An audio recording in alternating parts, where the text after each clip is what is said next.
Hello बच्चों, नमस्कार। चलिए शुरू करते हैं केमिकल इक्विलिब्रियम, जो कि हमारे इक्विलिब्रियम चैप्टर का इस सेकंड वीडियो है। चलिए देखते हैं कि केमिकल इक्विलिब्रियम क्या है। अगर आपने फर्स्ट वीडियो नहीं देखी है तो आप उसको देख लीजिए, जिसमें हमने फेज़ इक्विलिब्रियम के डिस्कस किया है, जो भी एनसीईआरटी में चीज़ें दी हुई है उसके अकॉर्डिंगली, और बड़ी ही अच्छे शानदार तरीके से चीज़ों को समझाया गया। तो उसमें हमने बेसिकली फिजिकल प्रोसेस, जैसे कि सॉलिड से लिक्विड, लिक्विड से गैस, है ना, लिक्विड से वेपर, वेपर से लिक्विड, ऐसे ही सॉलिड से वेपर, वेपर से सॉलिड, उसके बारे में चर्चा करी। अब हम रिएक्शंस की तरफ बढ़ रहे हैं। किसकी तरफ बढ़ रहे हैं? हम लोग रिएक्शंस की तरफ बढ़ रहे हैं। इसीलिए अब हमारे इक्विलिब्रियम में सेकंड सेगमेंट स्टार्ट हो रहा है, दैट इज़ केमिकल इक्विलिब्रियम। ठीक है, देखो जैसे कोई एक रिएक्शन है ए टू बी, ठीक है, रिएक्शन ऐसा भी हो सकता है। इस रिएक्शन को बोलते हैं इरिवर्सिबल रिएक्शन।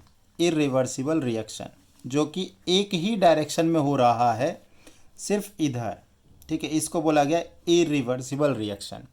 इसमें क्या होता है, ये जो रिएक्टेंट है इसका कंसंट्रेशन डिक्रीज होता है समय के साथ, और जो प्रोडक्ट बी है उसका कंसंट्रेशन बढ़ता है।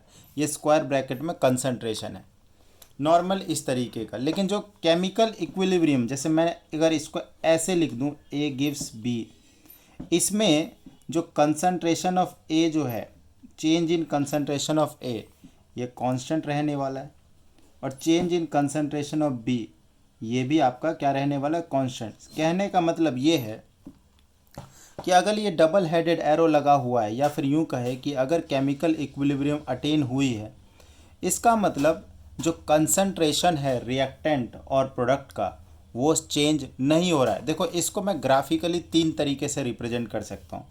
मान लो ये देखो एक रिएक्शन हुई, रिएक्शन में जो ए का कंसंट रिएक्टेंट है वो मैक्सिमम अमाउंट में है, ठीक है। यहाँ पर ये कंसंट्रेशन ऑफ ए है, ए नॉट लगा देते सो दैट कि मैक्सिमम अमाउंट रिप्रेजेंट हो जाए। इसका कंसंट्रेशन धीरे धीरे कम हुआ, कम हुआ, और ये थोड़ा सा कम हुआ, फिर ये रुक गया, फिर कम हुआ ही नहीं। अब उसके बाद ये कांस्टेंट रह रहा है, कांस्टेंट रह रहा है। इससे क्या रिप्रेजेंट हुआ, ये देखो, ये पहले लिख देता हूँ मैं, concentration of b at time some time, ये नीचे टाइम लिख लेते हैं। देखो पहले जो रिएक्टेंट का कंसंट्रेशन घटना चालू हुआ, प्रोडक्ट का बढ़ना चालू हुआ, लेकिन कुछ देर के बाद दोनों का कंसंट्रेशन क्या हो रहा है? कांस्टेंट हो जा रहा है। और जब कंसंट्रेशन कांस्टेंट हो जाए तो वी कैन से दैट जो इक्विलिब्रियम स्टेट है वो अटेन हो चुकी है। अब इसमें क्या है, एट फाइनली क्या हुआ, कंसंट्रेशन ऑफ ए जो है यूजुअली वो ज़्यादा है कंसंट्रेशन ऑफ बी से, ये चीज़ हुई है। अच्छा, एक और कंडीशन होता है, एक और कंडीशन क्या होता है कि जो रिएक्टेंट है वो कम होते होते बहुत कम हो जाए, और प्रोडक्ट बढ़ते बढ़ते काफ़ी बढ़ जाए। ये जो बी का कंसंट्रेशन है वो ज़्यादा हो गया है, और ए का कंसंट्रेशन इतना हो गया है, उसके बाद दोनों का कंसंट्रेशन कांस्टेंट हो गया है। तो ऐसी स्थिति में हम क्या कह रहे हैं, यहाँ पे जो कंसंट्रेशन ऑफ ए है वो डिक्रीज़ हो जा रहा है कंसंट्रेशन ऑफ बी के रिस्पेक्ट में, कम है। और एक और कंडीशन ये हो सकती है, ग्राफिकली इक्विलिब्रियम दिखा रहे हैं हम, कि भाई कंसंट्रेशन कम होते होते दोनों की कंसंट्रेशन बराबर हो जाए। ये देखो नीचे में यहाँ पे ए बराबर क्या हो गया? बी हो गया। नीचे में टाइम है, और यहाँ पे इस वाली एक्सिस पे कंसंट्रेशन है, इस वाली एक्सिस पे कंसंट्रेशन है। देखो इसमें क्या हो रहा है? बराबर। अब क्या होता है, यूजुअली बच्चों का दिमाग ऐसा चलता है कि हाँ इक्विलिब्रियम मतलब कंसंट्रेशन ऑफ रिएक्टेंट और प्रोडक्ट बराबर हो गए होंगे। अरे नहीं, ये सिर्फ एक केस है, ये तीनों ही इक्विलिब्रियम में है।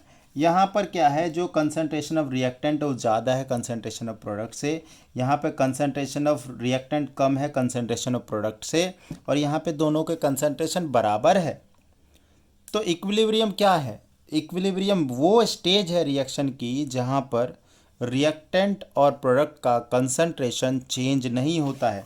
देखो पहली बात, एट इक्विलिब्रियम क्या क्या होता है? एट इक्विलिब्रियम पहली चीज़, concentration of reactant and product does not change, या फिर रिमेन कांस्टेंट, रिमेन कांस्टेंट। ऐसा क्यों? जैसा कि मैंने पिछली वीडियो में बताया कि ये जो डायनामिक इक्विलिब्रियम होता है, रिएक्शन आगे भी जाता है और रिएक्शन पीछे भी जाता है, तो जितना कम हुआ उतना ही बढ़ गया, तो ओवरऑल नेट चेंज क्या आया? No change. दूसरी चीज़